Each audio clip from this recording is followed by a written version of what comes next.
President Cyril Ramaphosa has honored His Majesty King Victor Thulare of the BaPedi Kingdom by designating his funeral as a special official funeral Category 1.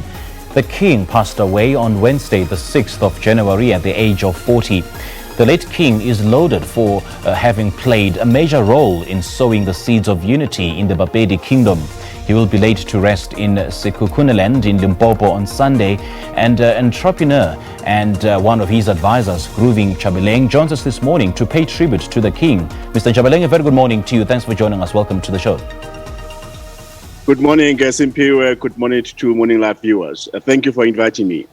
Indeed, it is a pleasure, and we do appreciate your time as woke up this morning to share your fondest recollection of the King. I mean, the year started on a very, very bad footing with so many deaths. And for those who don't know the King, how would you describe him?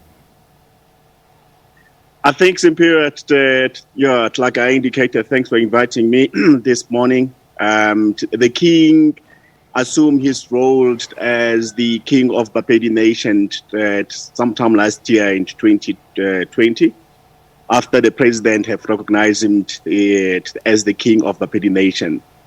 And that dispute took place almost about 40 years, where there has been a dispute in terms of who is the legitimate King of BaPedi Nation.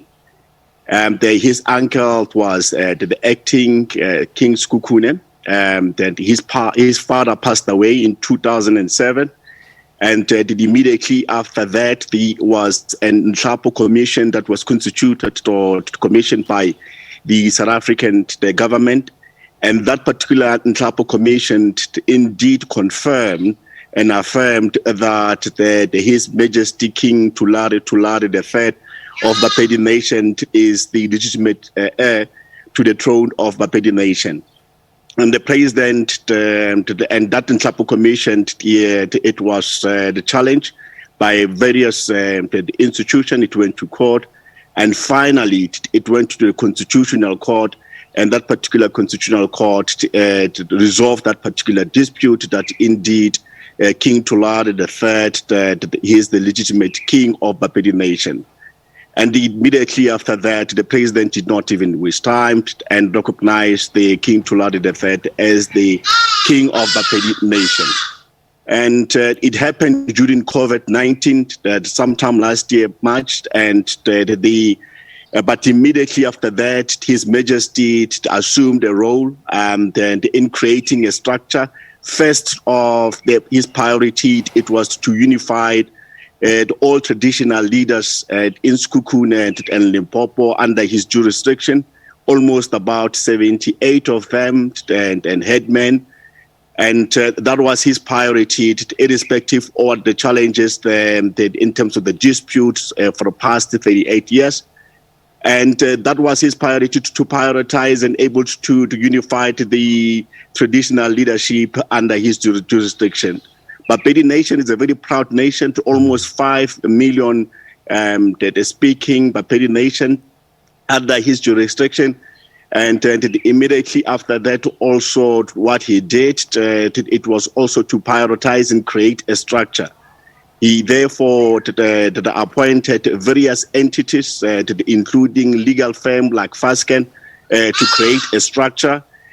He also appointed Grant Thornton, which is a management entity that able to help him with developing what we call a master plan, and also appointing Tony Chivas, the legal firm, to look at the constitutional issue in terms of his jurisdiction.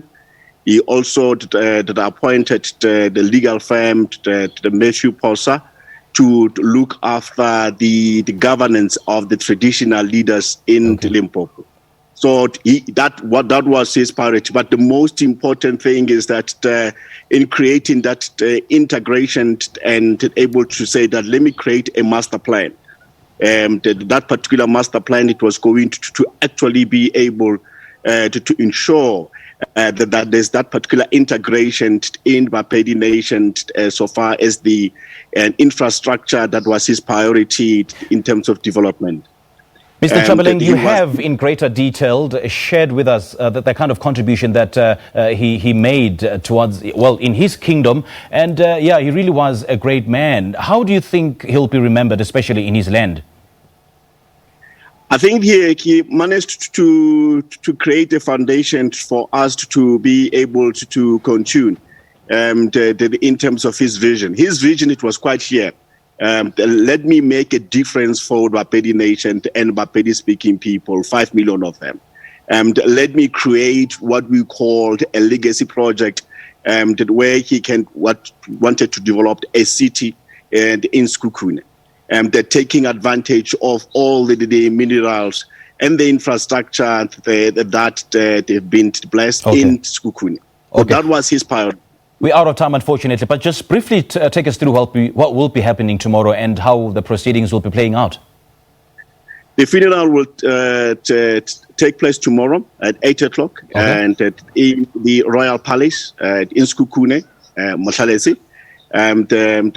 We are hoping that by within 2 hours, 3 hours, the funeral will be done.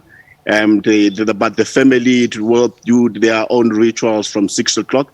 And the official funeral will take place exactly at 8 o'clock. All right. And we are expecting the President of the Republic of South Africa, His Excellency, President Ramaphosa, to deliver an eulogy. Okay. All right. Mr. Nchabeleng, thank you so much for joining us. We do appreciate your time.